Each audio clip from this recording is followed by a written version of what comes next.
अनि भ्लग किन त्यस्तो अरू ठाउँमा बनाउँदिनँ मान्छे भएको ठाउँमा भिडभाडमा भन्दा कन्फिडेन्ट छैन, 0 लेभल कन्फिडेन्ट। भ्लग खिचेर हिँडिन्छ, सबले सोध्छ कति छ सब्सक्राइबर भन्न पनि लाज लाग्ने के 300 400 बनाउँछु, मेहनत गर्छु, हाल्छु, खै त भ्युज।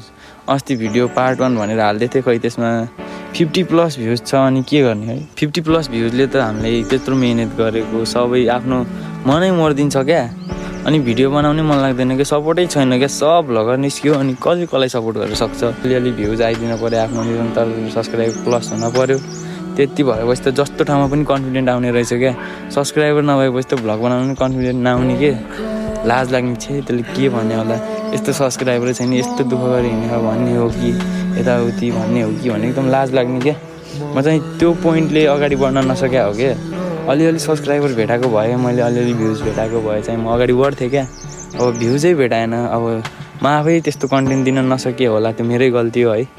जस्तो छ त्यस्तै कन्टेन्ट दिएर पनि होला, म केही भन्दिनँ अरूलाई पनि है।